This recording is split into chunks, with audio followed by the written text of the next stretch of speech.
Salut l'équipe, je suis aujourd'hui chez Emeline Siron qui vient d'ouvrir ses studios de podcast. Donc on est dans un cadre idyllique, c'est super sympa. Merci. Merci de m'accueillir ici Emeline. Avec plaisir. Alors Emeline, tu m'as donné beaucoup de fil à retordre parce que j'ai dû préparer l'interview et je me suis rendu compte que tu avais fait déjà énormément d'interviews. Tu étais passé dans beaucoup de podcasts prestigieux, La Martingale, Ça fait un bail, Les Locomotives, voilà, et je ne peux pas tous les citer. Des vidéos YouTube également. Ouais. Et donc, l'enjeu pour moi de cette interview, c'était de me dire de te poser des bonnes questions et surtout des questions peut-être un peu plus singulières qui vont faire de cet épisode finalement un épisode un peu inédit. Donc, Avec grand plaisir. Pas de souci, vas-y, y a pas de tabou. Donc, pour toutes les personnes finalement qui t'ont écouté via un podcast déjà ou lors d'une interview, on va pas reprendre toute ta présentation de A à Z. Ouais. Par contre, ce que je te propose, peut-être pour ceux qui déboulent sur le podcast et qui ne te connaissent pas encore, si tu devais résumer en fait ton parcours en 3 étapes majeures, lesquelles tu pourrais me donner. Ok, on va la faire. Ouais, je te prends à mode froid comme ça. tu vois. Alors, dans mon ancienne vie, j'étais asset manager, donc je travaillais en gestion de fonds d'investissement immobilier en Europe.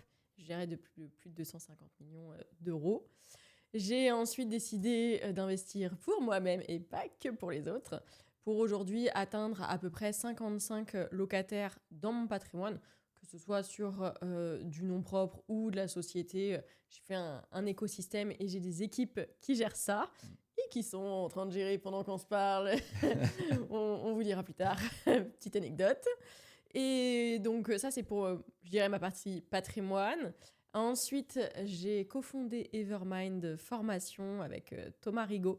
Donc, organisme de formation en investissement immobilier. On a formé plus de 1800 personnes en un peu plus de 3 ans. On est une team de 8 personnes éparpillées sur toute la France. Voilà, chacun a sa petite place. Autant on a une team marketing, sales, assistante de direction, et puis mon associé et moi-même. Mon associé qui est un ancien pilote d'hélico de combat, tu vois, donc des profils assez atypiques. Donc on a bien dispatché les rôles. Je suis créatrice de contenu sur les réseaux, donc majoritairement sur Instagram, également sur LinkedIn, un peu sur YouTube. Voilà, ça va avec autant mon business que j'aime transmettre aux gens par rapport à l'immobilier. Et là, donc, vous le voyez ici, ouverture depuis très peu de temps, donc des studios vidéo, puisque je voulais lancer moi-même mon propre podcast à la fin d'année dernière. Et je me suis dit, vas-y, je suis investisseur, quoi de mieux? Je vais acheter mes locaux et je vais pouvoir monter une salle, pouvoir tourner mes contenus moi-même et en même temps pouvoir héberger les autres. Et voilà pourquoi on se retrouve ici. Waouh, franchement, donc déjà bravo parce que tu as vraiment un parcours très très impressionnant. Donc effectivement, moi j'ai retenu en préparant l'interview que tu as 3 grosses casquettes, l'investisseuse IMO, la formatrice et patronne en fait d'un parcours de formation, et puis maintenant aussi l'entrepreneuse accomplie avec notamment les studios de podcast là récemment. Et donc je vais essayer de faire tourner les questions autour de ces 3 piliers, peut-être un peu plus général et lifestyle. J'ai cru entendre dans une interview que tu n'avais pas forcément eu de mentor, mais je me posais la question, est-ce qu'à un moment tu as eu une rencontre qui t'a fait avoir un déclic, notamment pour l'investissement IMO? C'est que tu as écouté quand même les podcasts. J'en ai fait pas mal, ouais. Il les a rincés. Ok. Effectivement, j'ai pas eu de mentor et c'est un truc qui m'a quand même titillé pas mal au début parce que les gens arrêtaient pas de me poser cette question-là. Et je me disais, mais si j'ai pas de mentor, c'est la honte ou quoi? Et en fait, c'est aussi pour ça que j'essaye de prendre ce rôle de mentor que je n'ai peut-être pas eu à l'époque. Honnêtement, il n'y en a pas. Et en plus, il faut te dire que quand j'ai commencé l'investissement IMO, moi, je sortais à moitié d'une relation un peu pourrie avec un pervers narcissique là. Et donc, j'avais pas Instagram, j'avais juste mon taf, tu vois. Et j'avais pas d'inspiration particulière, j'avais même pas prévu de quitter mon job, j'avais rien prévu de tout ça. Je me suis juste dit, j'aime l'immobilier, en fait, je vais investir, tu sais, voilà, c'est la base. Et en même temps, j'étais dans l'investissement IMO, donc je vais essayer de le faire correctement. J'ai pas été chercher plus loin. Donc, je dirais qu'en IMO, non, j'ai pas du tout eu de mentor. J'ai eu moi et mes cojones perso, quoi. C'est tout. Emeline versus Emeline. Voilà, c'est ça. Cool. quelle est ta compétence la plus précieuse que tu as apprise hors banc de l'école? Alors, tu as fait beaucoup d'études, tu as été jusqu'au master et Ouais. tu as quand même poncé le dossier patrimoine immo, etc. Mm. Mais maintenant, avec tout ce que tu as appris aussi hors et banc de l'école, selon toi, bah, voilà, c'est quoi la compétence la plus importante que tu as? Alors, je dirais l'adaptabilité et j'ai une grosse force de travail. D'accord. J'ai une force de travail que je tiens, je sais pas, certains diront de mon signe astro, d'autres diront c'est mes parents. Balance en force. Toujours la plus. J'adore bosser. J'ai toujours vu mes parents bosser toute leur vie, tout le temps. Ils faisaient 8h, 20h, ils avaient un garage automobile. Et j'ai été un peu formatée dans ce monde de on bosse tout le temps, tout le temps. Et j'ai jamais été au chômage plus de 3 jours, tu vois. C'est pas possible pour moi. Et en plus, je suis une pile électrique. Donc, la force de travail, c'est quelque chose. Ouais, je pense que je tiens aussi de mes parents. Et ça m'aide beaucoup au quotidien parce que t'as beaucoup de gens qui sont là, ouais, moi je veux un max de thunes, je veux un max de cash, je veux du succès à gogo, Mm. mais ils branlent rien. C'est pas faux. C'est fou, Il y en a, il y en a. c'est fou quand même. Et oui, bah moi quand j'ai plus de taf, bah tu sais quoi, je fais un truc, c'est que j'élargis ma plage horaire de travail. Naturellement, au lieu de faire un 8h30, tu vois, mes équipes, on a visio à 8h30 tous les matins. Mm. Et je peux finir à 19h, 19h30 en classique. Si je suis dans le rush, je vais taper un 7h minuit. C'est pas un problème. En fait, je m'adapte. Mm. Tu vois, ça va aussi avec donc la deuxième compétence. L'adaptabilité, c'est que bah, je délègue, je m'adapte aux galères. Il faut le faire, je le fais. Je me dis pas, comment on fait? Enfin, en fait, j'agis, tu vois. Tu avances, tu poses une pierre, même si j'ai pas toutes les solutions, j'avance. Mm. Donc, Mais tu es très voilà. dans l'action, cette espèce d'agilité à, Oui. à prendre des décisions, en tout cas à faire, même si c'est pas parfait, mais à faire Ouais, les j'ai un choses. profil très très yang et c'est toujours on agit, arrête de parler, genre va faire les trucs et ensuite on verra. Mais au moins tu fais quelque chose, tu vois, même si c'est pas parfait, t'avances. Et la force de travail, donc dans la résilience, de tout le temps bosser. Alors j'ai compris que depuis assez jeune, tu as cette attitude-là. Mhm. Mais du coup, comme tout le monde, tu as des coups de mou. Est-ce que tu as des tips qui font que bah, tu t'y tiens ou voilà, quand c'est un peu plus dur, des Ouais, choses que tu aimes moins faire peut-être j'ai pas beaucoup de coups de mou. Ouais. J'avoue que je touche ma tête, mais j'ai pas beaucoup de coups de mou et quand ça arrive, ça dure une journée. D'accord. Je suis formatée dans ma tête pour me dire, je m'autorise, tu vois, je suis archi clémente avec moi-même quand même. C'est que je suis pas un super-héros et je peux être fatiguée. Mm. Par contre, si je suis fatiguée, ok, aujourd'hui je bosse pas. Mais par contre, demain je vais rattraper, tu vois. Mais ça m'arrive de me dire, cet après-midi, j'ai rien envie de faire. J'allume Netflix ou je joue à la Play. J'adore Oula, la Play. team play, attention, s'il y a des teams Grosse team play. PCistes ou autres, ça va créer le Moi, je débat. suis PS5, tu vois, mais grosse team play et ça m'est arrivé de dire même quand j'ai des moments où je peux monter au créneau assez rapidement, donc où ça va pas, Mm. je cut, je rentre dans ma grotte, tu vois, je joue à la play et après ça va mieux. Mais ouais, j'essaye d'être, même si tu vois, ça c'est, tu m'as dit mes plus grandes qualités, mais je vais du coup aller sur le côté, les plus gros défauts que j'ai. De un, je suis extrêmement impatiente. Mm. Je supporte pas ça, ça me rend ouf. Donc les gens qui me disent attends, j'ai pas fini la tâche ou truc, ouais, t'inquiète, je vais le faire. C'est bon. On n'est jamais mieux servi par soi-même, ça me rend dingue ça. Et en même temps, j'ai un gros souci de tolérance. Mm. C'est que comme je suis tout le temps en train de taffer et que je mets beaucoup d'énergie, j'ai du mal à avoir quelqu'un en face de moi qui veut atteindre les mêmes résultats, qui va pas se donner les moyens, mais qui vient râler derrière, tu Oui. vois. Donc là, voilà. Ça doit se queuder en formation parfois. T'as beaucoup de gens qui ont besoin d'avoir des coups de pied aux fesses. Hein. Mm. C'est pas du tout un problème pour moi, du coup. Vas-y, tu viens pour ça, y a pas de problème, je vais t'aider. J'aime Hein. bien en prendre, j'aime bien en donner. Ouais, c'est pas un souci. Ok. Bah écoute, je vais rentrer un petit peu plus dans le dur avec les invests IMO, on va dire. Ouais.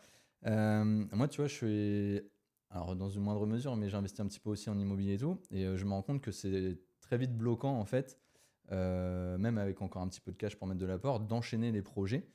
Euh, Toi, quelles seraient tes recettes en fait pour dire de continuer à scaler justement ton parc? Mhm. Je t'ai déjà entendu parler sur tout ce qui était crédit IMO, j'ai trouvé ça hyper intéressant, hyper smart. Est-ce que tu peux m'en dire un peu plus?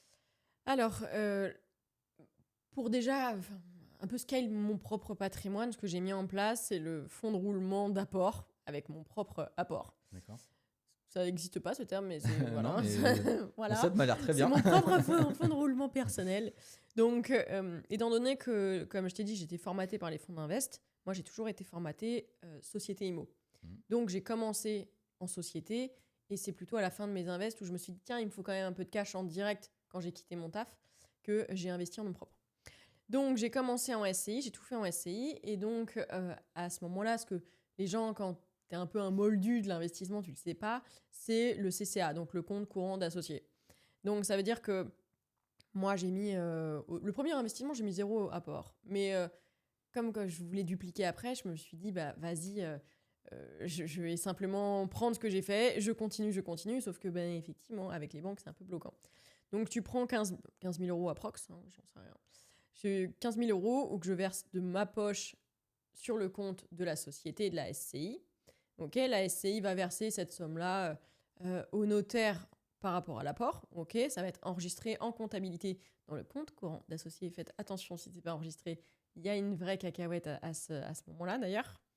Et donc, par rapport à ça, tout est enregistré en compta. Et quand la société va commencer à générer de la trésorerie, on va pouvoir faire des virements donc de compte de la société vers mon compte. Pourquoi ? Puisque moi, j'ai une créance envers la société a une dette envers moi. Je lui prête l'argent, tu vois. D'accord. Je pourrais même mettre un pourcentage en disant je te prête de l'argent à 3, 4, 5%. Tu vois, il y a des taux en vigueur un peu à pratiquer. Et donc, je rémunère ce compte courant d'associé. Alors bon, si je le rémunère et que ça vient de ma poche, il faut que je le déclare dans mes impôts. Faut pas oublier les trucs derrière. Est-ce que pour 2 000 euros que tu vas récupérer, là, ça vaut le coup ? Faut faire un peu de calcul. Ça peut pas être trop gourmand non plus. Voilà, mais en réalité, tu te dis que si tu as ça en tête et qu'en plus tu viens ajouter le double shot avec le différé bancaire, en plus, moi quand j'ai commencé, il y avait du 1%, 1,30, 1,5, enfin, c'était gratos d'avoir un crédit. Maintenant, un différé un coût, il faudra quand même faire un check. Mais tu te dis, fonds de roulement d'apport, je mets ma thune, je la récupère, et en plus je mets mon shot avec le différé, je viens récupérer, et donc cet argent que je récupère, puisque pendant par exemple 1 an, je ne vais pas payer de mensualité, enfin, tu vois, sur une coloc qui me ramenait 3 500 de loyer par mois, j'avais 78 euros à payer pendant 3 ans de différé bancaire, différé total, c'était magnifique. Donc cet argent que je récupère, je rembourse mon compte courant, et je vais pouvoir le remettre dans une prochaine opération. Donc c'est pour ça que je te dis c'est un propre fonds de roulement où je prends d'une OP, je mets sur une autre OP, et je prends sur une OP, et je remets sur une autre OP. Voilà. Donc ça, je dirais que c'est un peu ma technique number one. Pourquoi ? Parce que aujourd'hui, je pense que cash is king, c'est le nerf de la guerre. Si tu as un peu de cash à mettre sur la table, tu vas avoir naturellement beaucoup plus de financement. Et c'est ce qui va te permettre de décupler. Et il faut récupérer l'argent au fur et à mesure. Un petit moment de roulement. Tu vois, en 2020, j'ai fait tous les travaux. 2021, j'ai mis tout en location. 2022, j'ai rien acheté. Parce que, compliqué. Régénérer aussi, quoi. C'est ça, je lançais Evermind, c'était un peu la galère. Enfin, il y en avait partout, je me payais pas d'un côté. Enfin, voilà, c'était différent. Donc, si je résume tes 2 tips, donc bien sûr créer une société pour pouvoir se prêter et absolument différer pour créer ce fameux fonds de roulement. Différer, compte courant d'associé, c'est je dirais le premier step. Après, on peut aller sur la revalorisation de ton patrimoine existant.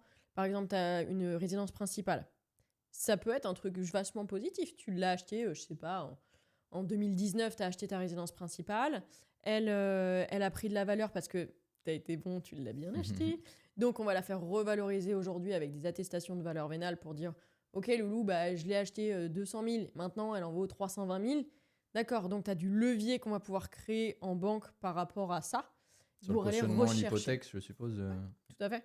Pour aller rechercher, tu vois, encore du financement et de la capacité d'endettement derrière. Donc ça marche aussi. Tu as aussi le... Allez, je te donne le... Allez, troisième bonus. Crédit Pro. Crédit Pro, ça marche très bien, tu vois. Moi, j'ai eu, pour là où on est en ce moment, sur 20 ans, j'ai eu 8 mois de différé total et un taux de 3,20. Donc, c'est OK. tu vois, bien sûr, tu vas payer les charges, tu vas payer quelques trucs à côté, à droite, à gauche. Mais ça se fait aussi. Et le crédit pro, dans ces moments-là, en plus, ils viennent pas chercher ton taux d'endettement classique. Ils viennent se fixer sur le business model de l'opération. Bah, c'était une question que j'allais te poser aussi. C'est surtout en 2025, on sait que ça c'est un peu plus compliqué qu'il y a quelques années pour obtenir des crédits, etc. Qu'est-ce qui est encore possible, pas possible? Est-ce que la capacité d'emprunt à plus de 35%, on arrive encore à aller la chercher? Est-ce que c'est toujours les mêmes banques qu'on entend souvent, Bread et plutôt Crédit Mutuel? C'est quoi ton regard par rapport à tout ça? Alors, le taux d'endettement, moi, je t'avoue qu'il est dépassé depuis belle lurette. Je pense que je suis sur un beau 200% de taux d'endettement. C'est pas... je me suis jamais... honnêtement, je n'ai jamais été voir une banque pour lui demander ce qu'elle pouvait me donner. C'est moi qui lui demande. Mais comme je mets un peu d'argent sur la table et qu'en même temps, je monte bien de mon opération et que je lui dis que elle va pas perdre d'argent sur mon dos, je viens atténuer tout mon risque et ça passe. Voilà. Donc, quand faut pas y aller en cow-boy, il faut y aller vraiment de façon pro. Donc, je dirais que le taux d'endettement, moi, il m'en fout. C'est pas un truc qui me perturbe. Ça se travaille. Mais pour un random comme moi qui va aller au charbon auprès des banques, est-ce que tu crois que ça, c'est encore faisable et comment tu le présenterais? J'irais de façon vraiment pro, avec mon dossier qui est bien monté. Donc, que ce soit mon analyse de solvabilité personnelle, tu vois, moi, c'est ce que je fais dans ma formation. Je forme les gens. Ton dossier bancaire qui est nickel. L'opération, tu vas pitcher ton projet. Moi, je n'envoie pas mon dossier à un courtier. Jamais. Donc, c'est un autre sujet, tu vois, mais je ne vais pas... voilà, pas du tout. Je vais pitcher ma propre OP. C'est comme si j'allais chercher un montant pour monter une boîte. En fait, je veux que la personne en face, elle ait envie, avec ses propres sous, de mettre dans mon opération. Et là, tu viens aussi taper selon la délégation bancaire de la personne. Même si c'est au-delà de ton taux d'endettement, en réalité, tu es à 40% de taux d'endettement. Moi, je suis bancaire et j'ai une délégation jusqu'à, je sais pas, 700 800 000 euros en banque. OK. Si tu es convaincant, je vais passer au-delà, tu vois. Ils ont encore un minimum de pouvoir. Tout n'est pas forcément ultra encore processé. Faut cocher les cases, tu vois. Et donc, ça dépend de ce que tu fais avec eux. Donc, il y a ça. Il y a aussi comprendre le langage de la banque et ce que tu vas mettre sur la table. Donc, comme on a dit, de l'apport, mais ça peut être aussi des assurances, ça peut être aussi des cartes bleues. Il faut savoir qu'une banque, elle ne gagne pas non plus des masses avec un crédit IMO. Bien sûr. Donc, eux, ils vont gagner la carte bleue, les assurances à droite à gauche, les petits services qui vont te caler en plus, le petit PEA qui sert à rien, mais voilà, tu vois. Savoir donner un peu de contrepartie et voilà, pas Donc, c'est négocier sur tous les fronts. C'est du win-win. Tu vois, c'est pas genre moi j'arrive et toi tu me donnes. C'est non, moi j'arrive, je te donne, tu me donnes, et pour la prochaine OP, je reviendrai vers toi, et si je peux te recommander parce que tu es au top, je te recommanderai aussi. Donc ça, c'est très très important. Ah ouais, super intéressant ce que tu dis, c'est vraiment bien préparer en amont, se renseigner sur la banque, la personne qui va te recevoir, et puis avoir cette détermination dans ton pitch, peut-être prévoir aussi ce qu'on peut nous répondre ou nous sortir, ou voilà, ce qui pourrait empêcher de décider la personne, et voilà, préparer la contre-argumentation, tout ça, c'est et puis c'est de l'humain, tu vois. Moi, c'est une technique de fouine que je vais te sortir, mais c'est ça qu'on aime. Tu regardes... moi, je regarde le fond d'écran de la personne qui est en face de moi. Si c'est un chien, si c'est un bébé, tu t'adaptes. En fait, un berger allemand soudainement qui apparaît dans ta vie. Tu trouves des sujets communs pour aller appuyer dessus. Et en réalité, ah oui, tu vois, si la personne elle a un bébé, en l'occurrence, je suis enceinte, tu vois, donc je peux aller raccrocher, merci, là-dessus. Tu vois, tout ce genre de petites choses-là où on raccroche, t'as des animaux. Ah là, mais vous avez ça comme chien, moi j'adore, ma tante elle a le même, il ressemble pareil, il s'appelle comment. Et en fait, elle va se rappeler de toi, tu vois, parce que c'est humain, tu as plus envie d'aider en fait la personne avec qui tu t'entends bien, où il y a un bon feeling, que la personne qui est peut-être trop cartésienne, trop. Tout à fait. Trop carré. Puis tu te dis aussi qu'en face, on vient quand même toucher dans la pyramide des besoins humains, donc tu as se loger, se nourrir, tout ça, mais tu as aussi le besoin d'utilité. Et naturellement, se sentir utile, aider quelqu'un. Moi, j'ai un pote. Alors, pour son karma, c'est pas forcément bien, mais à chaque fois, quand il va en banque et qu'il a besoin d'un financement, il va aller dire ok, moi, ma copine, elle est enceinte, il faut absolument que j'ai le crédit. parce que là, sinon, elle va accoucher, on n'aura pas le bien, j'aurais pas fait les travaux, c'est la galère. Et la grossesse de sa copine, ça fait 10 ans qu'elle dure, non? Ah bah, grave. Elle est enceinte depuis très Pas longtemps. mal. Très longtemps. Et puis, bah, tu te dis en tant qu'humain, c'est pour ça que je te dis, c'est faire attention au karma Ouais. aussi. Hein, mais bon. Il faut être à l'aise quand on te demande l'accouchement, si c'est bien passé, des choses comme Tout ça. s'est bien passé à merveille. Je vous enverrai même le petit faire-part. Donc, bon, voilà, chacun voit midi à sa porte. Hein. Mm. Mais en réalité, tu te rends compte que quand tu viens tabler sur de l'humain, ça marche beaucoup mieux. Ouais. Carrément. Non, mais très intéressant. Dernière question peut-être sur l'IMO. Moi, je me posais la question toujours en 2025, pour actualiser un petit peu, si tu devais repartir de zéro, est-ce que tu repartirais sur du co-living? C'est vrai qu'on entend beaucoup, le co-living est très décrié, comme quoi ça ne marche plus comme avant, etc. Est-ce que tu confirmes ou est-ce qu'à l'inverse, non, pas du tout, tu repartirais là-dessus? Ça se passe bien. Mhm. Ça se passe bien. Je pense qu'il faut aussi se dire, c'est que moi, quand j'ai acheté, donc les taux étaient plus bas, les prix étaient un peu plus élevés, c'est toujours mathématique. Mhm. Là, les prix sont un peu plus bas, mais les taux sont plus élevés. Bon, donc là, les gens vont se dire, oui, mais mon crédit coûte plus cher, donc si je prends en compte tout ça, bah, ça vaut un peu moins le coup. Ouais, mais en attendant, tu feras peut-être plus de plus-value que moi qui ai acheté un peu plus cher puisque mon taux était plus bas. Enfin, Ouais, et bref, puis j'ai envie de dire, c'est peut-être presque mieux dans ce sens-là, parce que si un jour les taux rebaissent, tu peux en négocier. tout à fait. Donc là, c'est double effet qui se coule, quoi. Absolument. Donc, bon, pour le co-living, en l'occurrence, moi, j'ai pas de soucis, ça marche très bien. On est full là, tu vois, j'ai 55 locataires avec un garage. Sachant que le gros de tes co-living, rappelons, je crois qu'il est sur Amiens, tu l'avais dit, c'est ça? J'ai Amiens, j'ai de l'Île-de-France, j'ai de la frontière Ouais, donc suisse. en plus, C'est ouais, t'as assez, des villes hétéroclites, Ouais, mais hétérogènes. par contre, je suis d'accord, tu vois. J'ai des gens qui me disent, qui justement, oui, comme tu as investi sur Amiens, je veux investir à Amiens. Ouais, mais ce qui était vrai avant ne l'est plus maintenant. Mm. Et effectivement, tu as beaucoup de Parisiens, notamment, qui sont allés investir à Amiens. Là où moi, comme j'ai acheté à des super tarifs, je peux me permettre de pratiquer des loyers plus bas pour, dans tous les cas, être compétitive et dans tous les cas, remplir mes colocs. Là où si tu achètes maintenant, et que bah, par rapport à ton dos, c'est un peu plus pris à la gorge, il y a naturellement énormément d'offres sur le marché en ce moment que je suis pas sûre que tu loues au max, tu vois, ou que tu loues à ce que tu as prévu. Donc effectivement, je dirais juste là-dessus, parce que je pense que les zones évoluent aussi. Bien sûr. C'est pas le co-living qui est plus ou moins intéressant qu'avant, c'est plutôt les zones qui évoluent et tu as des zones plus ou moins intéressantes qu'avant. Il y a eu aussi beaucoup de développement de résidences étudiantes là-bas. Ouais. Donc là, moi, ceux qui veulent investir demain, je leur dis non, va pas à Amiens. Parce qu'il y a déjà beaucoup d'offres. Va ailleurs. Il y a des villes qui sont pépites où il n'y a pas encore grand-chose. Et justement, tu peux te faire des couronnes en or là-bas, quoi. Donc voilà, faut s'adapter un Donc, peu. peu importe grande ville ou petite ville, c'est vérifier la tension locative finalement. Ouais. Et quand même co-living, parce que toi, tu as fait des studios aussi, je crois, dernièrement. Ouais. Est-ce que tu repartirais sur un studio simple, longue durée, courte durée? Sur quoi tu démarrais en premier? Alors, c'est différent. Hein. J'ai autant de la coloc que de l'immeuble. Et c'est vrai que l'immeuble, je suis plus tranquille que la coloc. Moins de rotation, je suppose. Bah, il y a moins de rotation, tout simplement parce que les gens, ils vivent pas en communauté, donc ils sont pas en train de dire le mec de la chambre 2, il laisse ses affaires dans l'évier, tu sais. Bon, ok. Donc là, à un moment, ça le saoule. Et puis moi, j'ai pas envie de payer pour l'autre qui m'a piqué le beurre, tu sais. Là, t'es tout seul dans ton studio.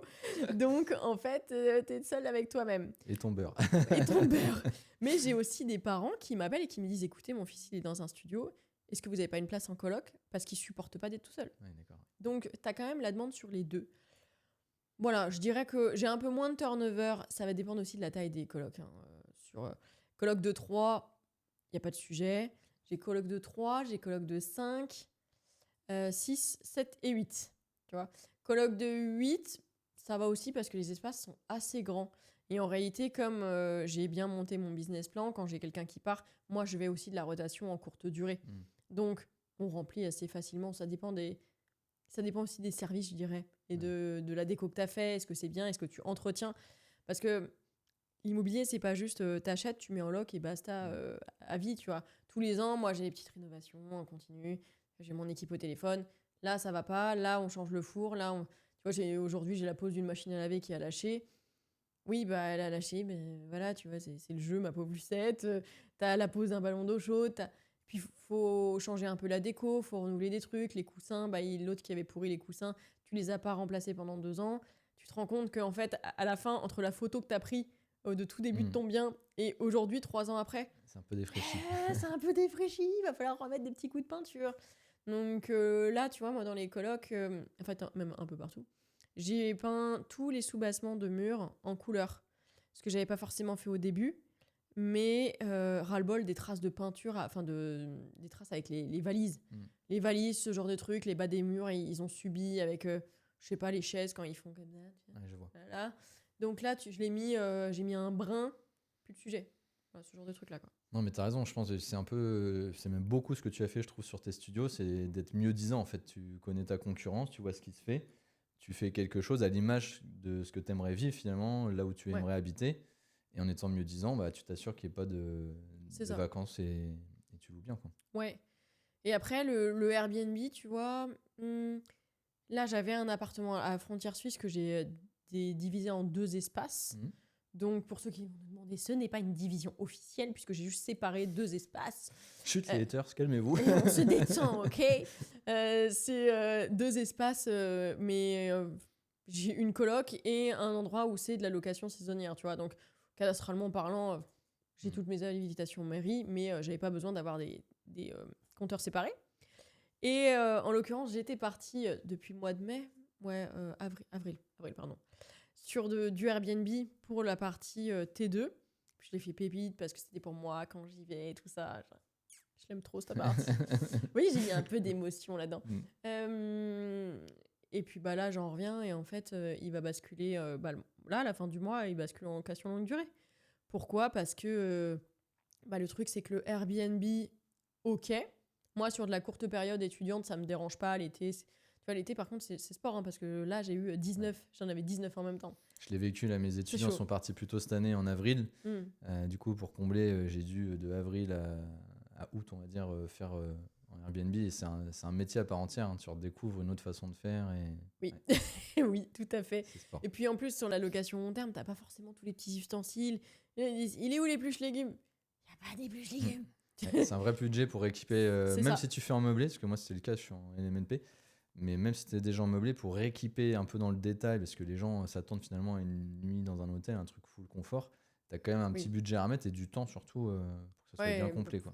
Parfois il faut les faire redescendre. Tu vois. J'en ai qui me disent, pour du meublé classique, hein, oui, la marmite elle a pas de couvercle. Ah. Bah, il a dû disparaître, je sais pas, va acheter un couvercle. Enfin, genre... je t'aime beaucoup, mais débrouille-toi. L'épluche légumes, bah il y a un magasin Action qui est juste à côté, tu vas acheter ton épluche légumes, ok. Et après, donc l'ampoule à la grille, bon Dieu. C'est pour ça que moi j'ai des équipes qui tournent et il y a les numéros directs et je reçois plus ça sur mon téléphone. Ah, c'est top. Mais oui, c'était quoi la question déjà de base ?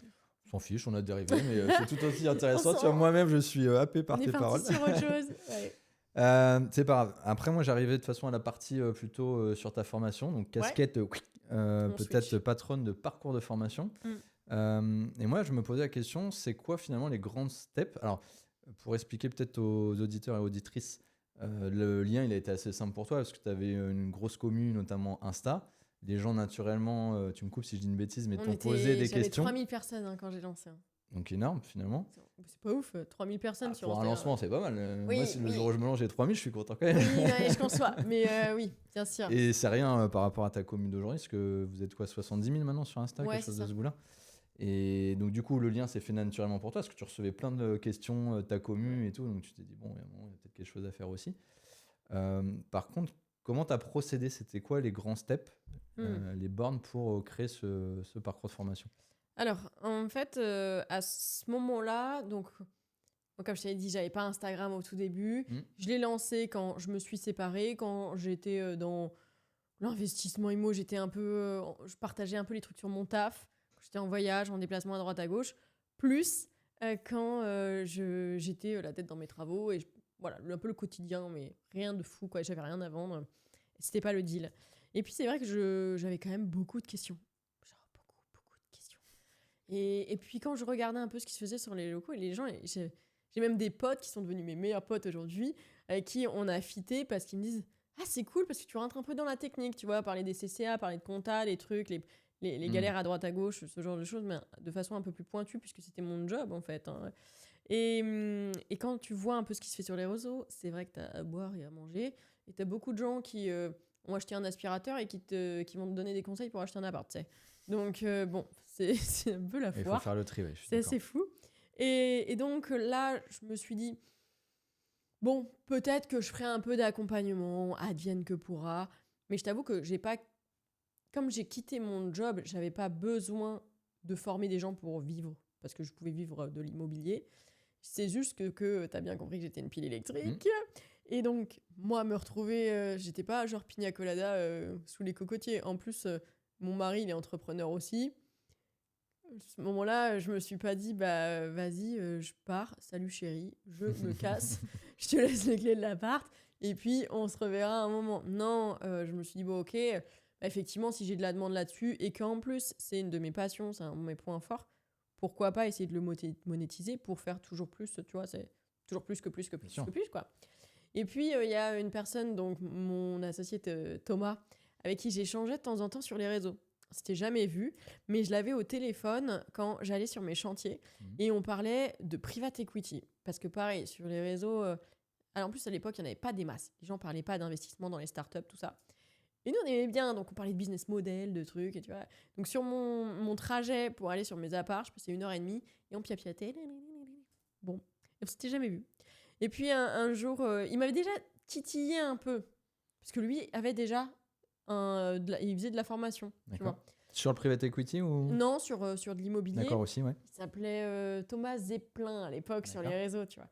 Et donc il faisait ça parce qu'il avait déjà quitté l'armée et voilà, il avait monté son petit truc, très bien, mec ultra organisé, génial. Donc bon, ben, moi je lui avais dit, écoute, là je fais déjà mon truc solo. Je t'avoue que je sors du taf, j'ai pas envie d'avoir quelqu'un qui me mette des benoîtes ou je me retrouve dans une association, tout ça. J'étais. Non, laissez-moi vivre tranquille. Je fais un événement de fin de taf et il monte. Parce que lui, il est à Aix-en-Provence. Ah oui. Avignon plutôt. Avignon. Et donc, il monte. Il y a beaucoup de gens. Parce que quand j'ai commencé les premiers events, on était 35. Maintenant, on est 250, tu vois, de 300. Bien. Donc, ça a bien évolué. Et là, je sais pas, on était 90, je crois, tu vois. Et c'était la fête de j'ai quitté mon job. Tu vois. Et donc, j'avais réservé un lieu. Il monte.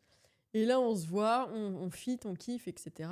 Et il m'avait dit, tu sais quoi, comme je voulais quand même tourner des vidéos pour potentiellement faire ma formation, il me dit, quand je monte, si tu veux, je viens te montrer pour le matos.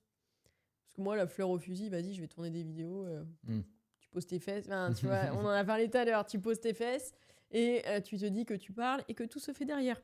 Pas du tout. Mais bon, c'est bien d'être dans... Il y a le rêve et il y a la réalité. Bien quoi. sûr. Et donc, il débarque chez moi le lendemain. Ok. En plus, j'avais la gueule de bois. Lui aussi, c'était très, très dur. C'était très dur. Et mon mari qui était là. Et là, il me montre le matos. Et j'ai adoré sa façon de me closer. Parce qu'il m'a laissé galérer, en fait. Tu vois, il me dit, ok, donc t'as ça, bah maintenant tu parles. Ok, j'avais jamais parlé à une caméra comme ça, donc je fais un petit test. Et là, il me dit, bah maintenant, il faut monter le fichier son. Ok. Et donc, t'as laissé faire la post-prod en mode vas-y. Ouais, ben, en fait, déjà, j'étais KO, j'y connaissais rien, j'y comprenais rien du tout. C'est pas ma zone de génie, voilà. Et donc là, je lui dis, écoute, c'est pas si évident, en fait. Et donc là, pouf, il m'a close, où il m'a dit, écoute, moi, j'ai déjà la structure. J'ai la structure, j'ai ci, j'ai ça, je suis organisée. Il s'est vendu, en fait. Et il m'a proposé donc de rentrer à 50%, de me céder 50% de ses parts. Et il me dit, bah, on y va et tu retournes toute la formation. Et lui, il est beaucoup plus... Lui, les réseaux, c'est pas trop son truc. Donc, moi, je prends toute l'image. Lui, il prend aussi l'orga et la vente. Là où moi, la vente en direct, c'est pas trop mon truc. Donc, bah écoute, ok, vas-y. En fait, vrai game changer, ton association, finalement, parce que vous avez été très complémentaires. Ouais. Toi, sur de la com plutôt en amont, etc. Lui, sur du closing plutôt en aval. Et derrière, donc, alors forcément, il y a sa structure, donc c'était facilitant. Mais tu as rencontré des barrières, des trucs qui ont été durs, de créer les modules, de après le rapport peut-être avec les participants et leurs attentes. Qu'est-ce Qu'est-ce qui t'a semblé le plus dur, on va dire? La formation, elle a été faite et tournée en 3 semaines, 30 heures. Bien. Ouais, je t'ai dit, j'ai une grosse force de taf. Donc, et puis, il n'y avait pas de chat GPT à l'époque. Hein. Donc, j'ai travaillé tout ce que je voulais dire dedans, chaque module, chaque truc, et je lui envoyais. Et lui, il me créait aussi des PPT, et je lui disais ce que je voulais mettre à tel endroit, tel endroit. Donc, il m'a beaucoup aidé là-dessus. D'accord. Et ensuite, j'avais jamais tourné, mais j'ai tourné mes 30 heures de formation en 2 semaines, comme ça, à l'écran, en one shot. Et je t'avoue qu'à la fin, je ressemblais à un lapin crétin. J'avais les yeux rouges, déchirés, j'étais KO. C'était dur. C'était dur, mais fallait que ça sorte, c'est bon. Donc on s'est mis un gros coup de boost. Après, j'allais te dire, ton avantage, c'est quand même que tu es passionné, tu as du vécu, tu as de l'expérience. Donc, je pense que même si ça devait être dur d'enchaîner et tout, je pense qu'au moment où tu parlais devant la caméra, ça glissait tout seul. Parti, c'est ça l'avantage. J'aime trop parler, en plus, je raconte trop de trucs. Donc, voilà. Donc là, c'était parti. Et là, lancement. On s'est dit, vas-y, si on en fait une petite quinzaine, on voit. En réalité, en 3 jours, on a vendu plus de 80 formations. Super. Les gens l'attendaient énormément. On s'est fait submerger de partout. Donc, trop cool, tu vois. C'est trop bien. Tu vois que tout est organisé, tout est fait. Enfin, c'est génial. Et puis après, tu as aussi les premiers retours. Et puis là, les gens sont contents. Et tu te dis, yes. Parce que moi, je voulais pas juste sortir un truc pour à la rage. Tu vois, je voulais vraiment avoir une qualité de malade. Et puis, à ce moment-là, je vois aussi la charge de taf qui commence à augmenter. C'est cool, mais moi, j'ai été formatée aussi pour justement l'institutionnel de la boîte. Donc, je dis, il n'y a pas de problème, on va recruter direct. On a ça, organisé, on fait ça. Donc, tu te dis, on a fait le lancement exactement le 8 mai, donc 2022, puisque j'ai quitté mon job le 28 février 2022. Donc, ça allait assez vite, en fait.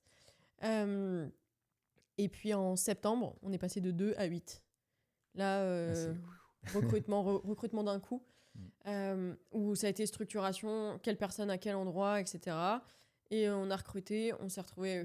ça a fait peur. Mon associé, je sais que ça l'a un peu stressé parce que lui, déléguer, c'était le pire truc pour lui au monde. Donc là, je dis, écoute, pas le choix. Parce que je veux pas de la cage dorée. Moi, je préfère gagner un peu moins dans ma poche, un peu plus pour l'équipe. Et par contre, avoir vraiment un kiff de vie aussi. Surtout, j'avais l'immobilier, tu vois. Je n'avais pas besoin de prendre du cash direct. Bien sûr. Donc voilà, ça a été, je dirais. Ça t'a permis de faire d'autres projets derrière, dont le studio, donc c'est top. Yep. Mais ok. Question aussi, dernière question peut-être sur ton programme. Donc tu m'as dit c'est full IMO, tu fais pas de programme private equity, etc. Parce que c'est un thème qui revient souvent de ta bouche. Alors on a donc immobilier locatif, marchand de biens, business, quand même on l'a dégainé. Et mon associé a sorti une formation sur la crypto. D'accord. Private, c'est pas au programme? Non, alors tout simplement, c'est que moi j'ai besoin d'avoir énormément de crédibilité dans ce que je fais. Street cred. Ah ouais, c'est trop important. L'immobilier, je le fais parce que je peux le prouver en fait. Je l'ai fait, tu vois. Là, le marchand de biens, j'en parle pas non plus des masses sur les réseaux parce que là, j'ai ma première grosse OP qui a duré longtemps et qui a été un carnage absolu, tu vois, quand tu vends 4 fois l'OP, 4 fois l'appartement et qu'à chaque fois tu as des couilles, tu te dis qui est-ce qui fait de la popée vaudou sur mon bien quand même, c'est bon. Et là, tu vois, ça doit signer cette semaine. Ras-le-bol. Voilà. Donc, c'est pour ça que même je le mets pas assez en avant parce que j'ai pas eu encore les retours et j'attends d'avoir les retours avec les chiffres pour dire aux gens je l'ai fait, c'est bon, tu vois.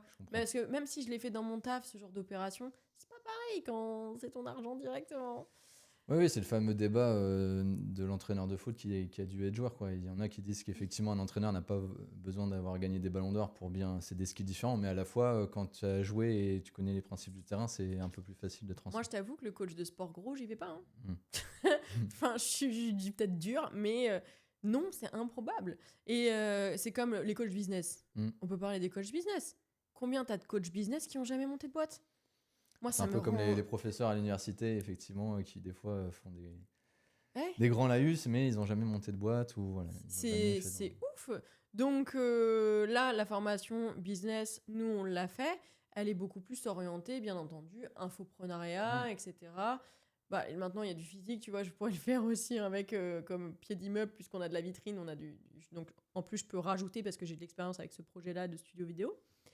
Mais je ne vois pas faire du private equity alors que j'ai pas fait d'exit. J'ai mis de l'argent dans des boîtes.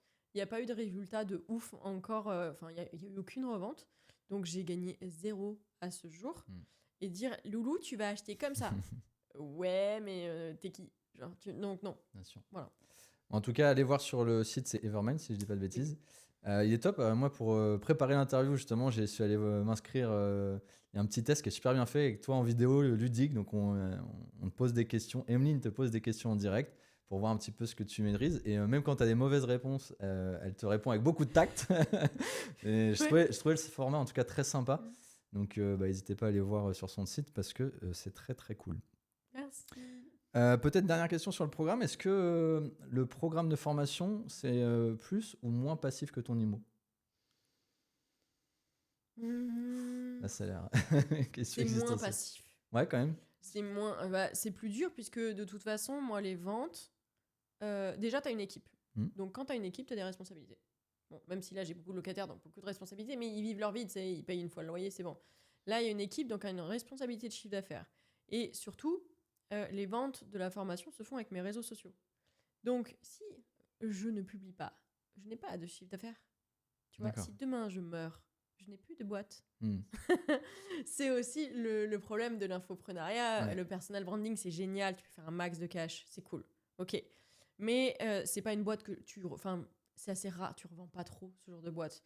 Puisque c'est plus une machine à cash qu'une boîte qui est faite pour être vendue derrière. Elle est totalement misée sur ma tronche. Donc, je vais voir quelqu'un, je dis, je veux te vendre ma boîte. Il va me dire, ouais, mais le CA, il dépend de toi. Donc, compliqué. Ouais. Donc, je dirais que... oui, c'est rentable. C'est OK, il n'y a pas de souci là-dessus. Par contre, c'est beaucoup plus de taf que les gens peuvent le penser. Là, on sort une formation à la fin du mois sur la résidence principale, comment bien acheter sa RP. Et on a une jeune femme qui est avec nous, qui s'appelle Sophie, qui a fait aussi cette formation parce qu'elle a fait des gros chiffres avec sa résidence principale. On s'entend très bien, elle est trop cool, elle intègre l'équipe. Elle m'a dit, je ne m'attendais pas à ce qu'il y ait autant de travail. Ah oui, parce qu'une formation, c'est du taf. Et en plus, nous, on est Calliope, donc tout doit être bien nickel. Il y a beaucoup de paperasse, beaucoup d'administratifs. Il faut faire les contrats, c'est lourd. Ouais, je veux bien croire. Ouais. Et puis même en tant qu'étudiant, dès que tu as des certifications, moi j'en ai vécu une il n'y a pas longtemps, tu as quand même, quand tu passes par le CPF par exemple, tu dois présenter quelque chose. Donc c'est une prépa aussi pour l'élève d'être rigoureux. Et oui. Voilà, il ne vient pas en touriste, quoi. C'est ça. Donc nous, on a une personne qui s'occupe justement de récolter les avis, de vérifier les dossiers, de faire passer les dossiers, etc.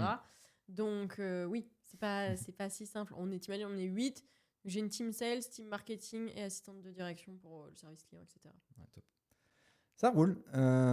Troisième volet peut-être de l'interview. On en a beaucoup parlé là déjà, on a beaucoup échangé sur tout ce qui était ta commu, etc. Donc j'ai bien compris que quand tu as lancé ton Insta, tu as eu rapidement 3000 personnes. Après, comment tu as fait en fait, pour continuer à développer ta commu en fait tu as continué principalement sur Insta ou tu as tout de suite été sur d'autres plateformes? Ça a été quoi un peu ton parcours là-dessus? Non, j'étais full Insta. Ouais. Mais on a testé plus tard TikTok, mais c'est des codes assez différents. Tu vois, c'est pas la même. Peut-être un peu moins pro, non, sur TikTok? C'est moins pro, c'est moins ma cible et c'est pas la même chose. Donc le truc, c'est que quand tu as un canal qui fonctionne bien, aller te diversifier, mais en même temps réapprendre d'autres codes, ça demande une énergie que j'avais pas forcément à ce moment-là. Pareil, YouTube, on a démarré, mais pareil, il faut aussi de la continuité, tu vois. Il fallait que je tourne, là, je vais pouvoir tourner ici, donc maintenant, je vais pouvoir reprendre aussi. C'est vrai que ça, on l'entend... Excuse-moi, je t'ai coupé un petit peu, mais c'est vrai qu'on l'entend beaucoup, ça, en fait, la régularité sur le contenu et le post, en fait. Ouais. Dire, même si ça démarre pas comme tu veux, continue à être régulier et en fait au bout d'un moment tu vas avoir un déclic, ça va payer normalement. C'est ça. Et là en l'occurrence, à un moment j'avais plus de contenu parce que j'arrivais pas à tourner, j'étais sur les chantiers, j'étais sur autre chose et puis j'avais plus envie de sortir ma caméra chez moi parce que ça me gonflait. Donc ça, c'était un peu compliqué. Et je dirais que LinkedIn par exemple, tu vois, ça a pris 5 mois à ce que vraiment ça pousse et que je puisse aussi faire des ventes par rapport à LinkedIn. mais je poste 3 fois par semaine dessus. Ah, quand même. Ouais, sur Instagram, je poste 4 fois par semaine et je mets des stories tous les jours. Ouais, tu restes vachement focus à Insta quand même. Ouais, je suis beaucoup sur Instagram. Puis j'ai envie de te dire, c'est l'authenticité, quoi. Mm. Moi, le Insta, j'ai des stories au quotidien, je fais des trucs quand je peux pas en faire ou que justement j'ai pas de temps. J'ai mon équipe qui prend le relais et qui va justement mettre en avant, je sais pas, le quiz comme tu as pu le faire, ce genre de choses-là. On va faire de la réponse aux questions. Ça, c'est facile. Tu te dis, je fais à peu près 200 stories par mois. Donc en même temps, j'ai depuis 2022, même 2020, non, avant en réalité, 2021, toute ma vie est archivée en story. Donc je peux aussi reprendre le contenu, montrer mon parcours, ce qui s'est passé, de bien tout ça. Mais l'idée, c'est toujours rester authentique, quoi. Ouais, puis j'ai l'impression, LinkedIn, les réseaux sociaux plutôt travail. T'es un peu plus formel, peut-être c'est un peu plus institutionnel. On va dire que Insta, tu peux te permettre d'avoir plus d'affinité, voilà, un peu lifestyle parfois. Ok, là, il n'y a pas de lien avec mon business tout, mais je suis là aujourd'hui. Je trouve que c'est peut-être plus sympa dans la proximité. Ouais, c'est vrai que, par exemple, là où Instagram, j'ai mon équipe qui va venir en renfort pour la créa, les posts, etc. LinkedIn, c'est moi qui écris. Ouais. Parce que, comme c'est un peu plus pro... Pas le droit à la boulette. T'as pas le droit à la boulette, sinon tu te fais couper la tête. Ouais. Et je trouve qu'il y a des gens, ils sont violents dessus. Moi, au début, j'avais un peu peur de communiquer sur LinkedIn. Je me disais, mais je vais me faire démonter. Donc, j'y suis allée. Et puis, après, j'ai poussé sur le côté clivant de la chose. Je n'osais pas avant. En fait, ce qui était ressorti, ou même mes potes m'ont dit, ils m'ont dit, c'est marrant, c'est que dans ton Insta, sur LinkedIn, où est-ce que tu postes, t'es pas la même personne qu'en vrai. Oui. Là où moi je suis très tranchée, dure au quotidien, etc. Là, tu pesais plus tes violente, mots peut-être. Et... fais attention, tu vois. Marcher sur des œufs. Et quand j'ai arrêté de le faire, eh bien c'est là où mon contenu il a pêché, puisque les gens, soit ils sont OK avec ce que tu racontes, ton discours, soit ils le sont pas.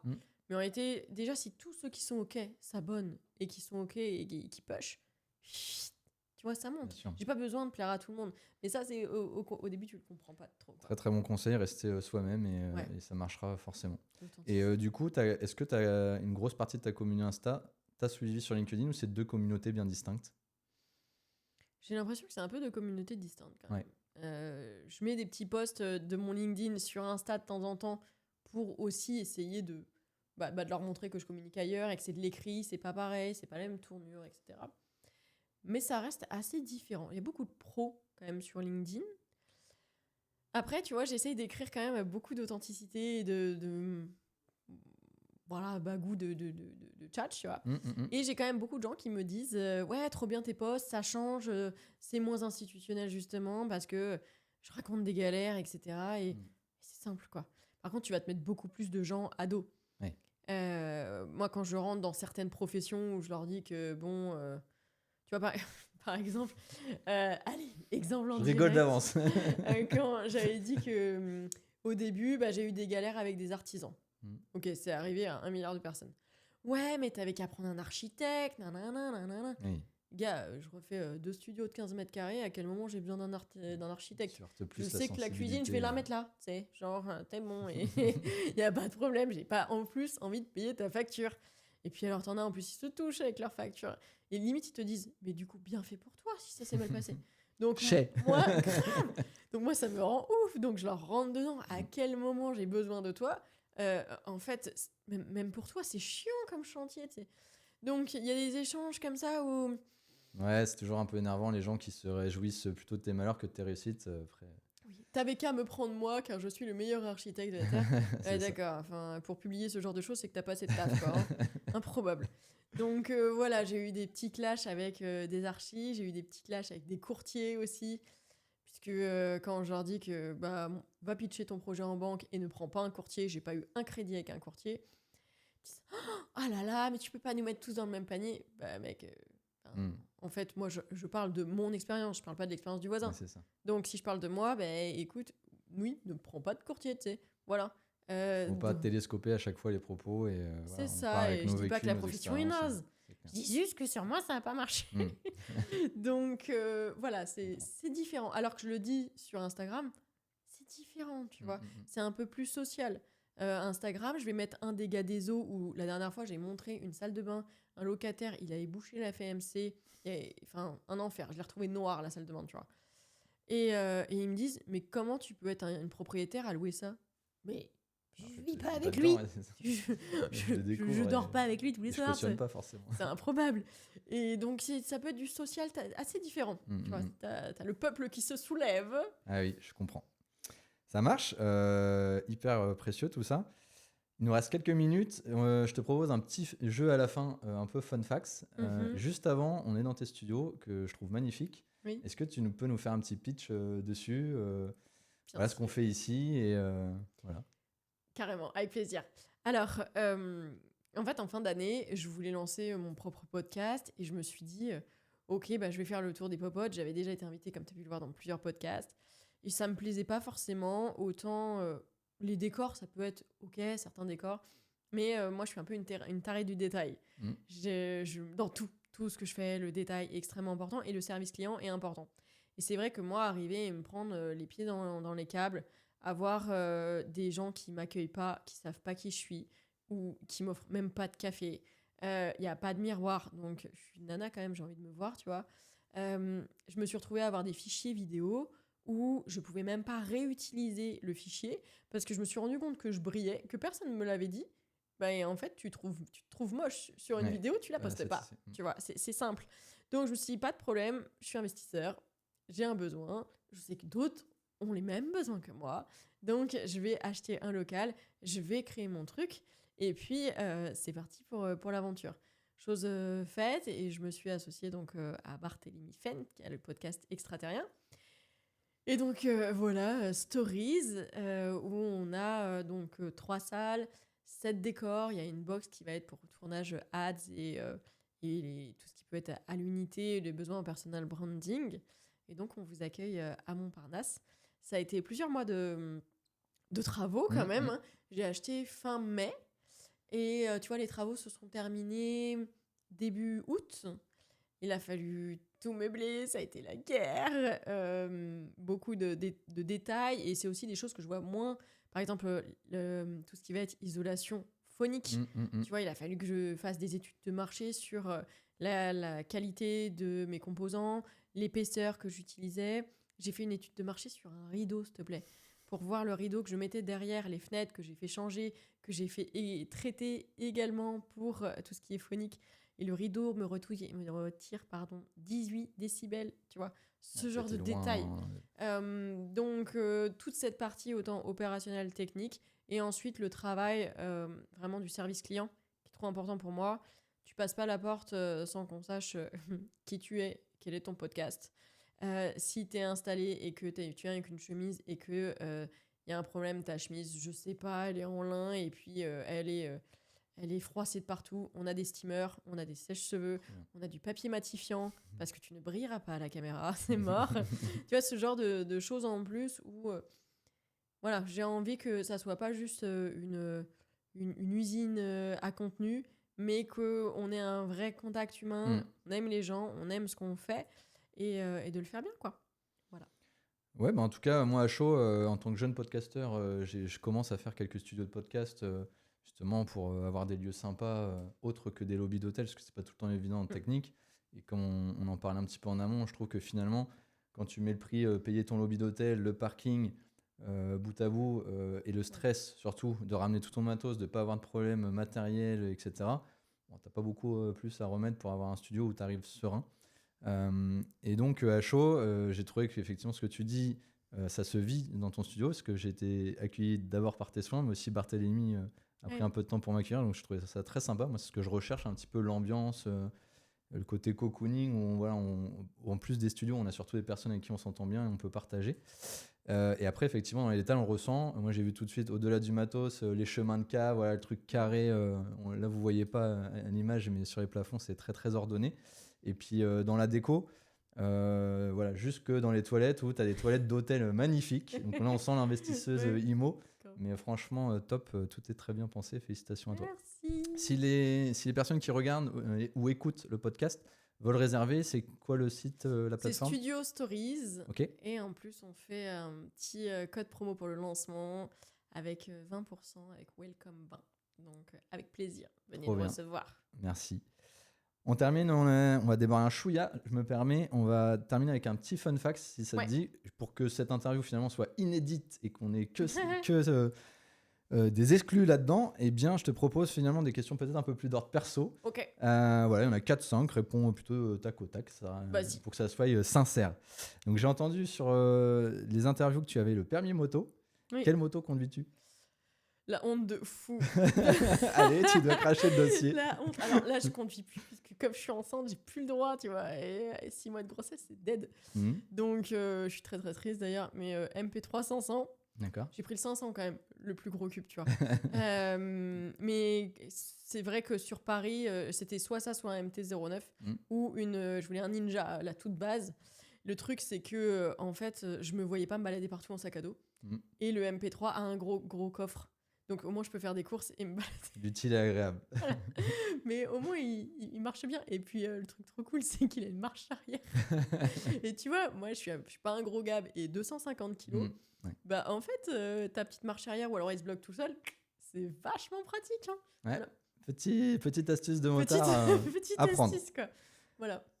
Deuxième question, a priori, tu t'intéresses un petit peu aux montres et tu voulais pendant un temps investir dans les montres. Si demain, tu devais acheter une montre, quel modèle tu prendrais? Écoute, je me suis toujours dit, alors même investissement hors investissement, t'as un peu les deux, mais j'ai toujours dit que je ne porterais pas de montre tant que je n'aurais pas acheté la Rolex que je veux, tu vois. Moi, j'aimerais la Bad Girl. Et donc, c'est pour ça que je n'ai pas de montre. D'accord, et trop bien. c'est prévu, alors, je vous avoue que j'ai aligné pour le studio, j'ai mis beaucoup de thunes là-dedans. Donc, j'attends de récupérer un peu de mon fonds de roulement, d'abord, si t'as bien compris, Bien joué.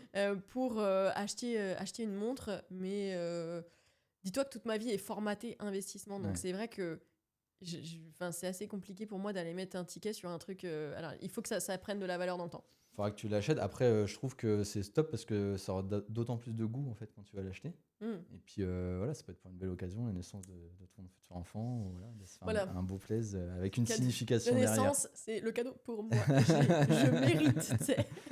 Non, mais comme ça, en plus, un objet que tu peux transmettre, léguer à ton enfant plus tard. Je l'aurais rincé et il aura autre chose. Le contact le plus fou que tu aies dans ton répertoire? Le plus fou? Tu prends le terme comme tu veux. Je t'avoue que j'ai pas de contact taré. Moi, les gens, je les tège très vite s'ils sont chelous. Ouais. Honnêtement, j'ai pas de contact fou. Ok. Ton emoji préféré quand tu écris sur Insta, sur WhatsApp? C'est le petit bonhomme qui rigole. Parce que je rigole beaucoup. Ça marche. Si tu avais du contenu à nous proposer, donc ça peut être un livre, une chaîne YouTube, un Insta, tu aurais envie de nous parler de qui spontanément?